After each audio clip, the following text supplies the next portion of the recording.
காங்கேயம் முத்துவின் ஒரிஜினல் வின்னசஸ் பிராண்ட் அரிசிகள் தரத்திலும் சுவையிலும் என்றும் நம்பர் 1.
அரசியல் லாபத்திற்காக தனது புகைப்படம் பெயரை பயன்படுத்துவதை தடுக்க வேண்டுமென சரத்பவார் மனு அளித்திருந்த நிலையில் இந்த மனு தொடர்பாக பதிலளிக்க அஜித் பவாருக்கு உச்சநீதிமன்றம் உத்தரவு பிறப்பித்திருக்கிறது.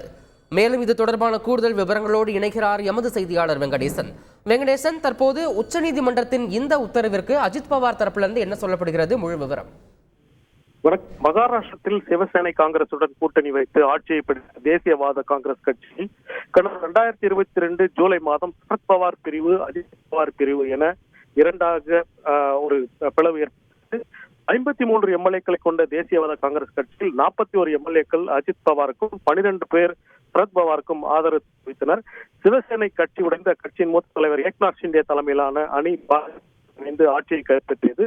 அந்த அணியுடன் அஜித் பவார் தரப்பு தேசியவாத காங்கிரஸ் இணைந்து துணை முதல்வர் பதவியை கைப்பற்றி 8 அமைச்சர்கள் உட்பட அஜித் பவார் துணை முதல்வராக பொறுப்பேற்றுள்ளார்.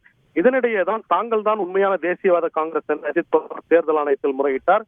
இந்த முறையீட்டை விசாரித்த தேர்தல் ஆணையம் கடந்த 6ஆம் தேதி தேசியவாத காங்கிரஸ் கட்சி குறிப்பாக அஜித் பவாருக்கு சொந்தம் என்றும் தேசிய காங்கிரஸ் கட்சி சரத் சந்திர பவார் என்ற சரத் பவார் தரப்பினர் பயத்துக் கொள்ளவும் ஒப்புதல் அளித்தது. மேலும் சரத்பவார் தரப்புக்கு தேசியவாத காங்கிரஸ் கட்சி சரத் சந்திர பவார் என்ற பெயரை இந்திய தேர்தல் ஆணையம் வழங்கியது.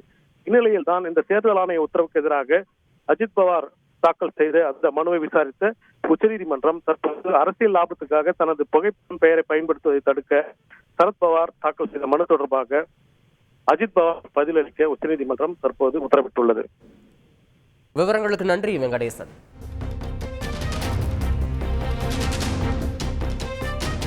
காங்கேயம் முத்துவின் ஒரிஜினல் வின்னசஸ் பிராண்ட் அரிசிகள் தரத்திலும் சுவையிலும் என்றும் நம்பர் 1.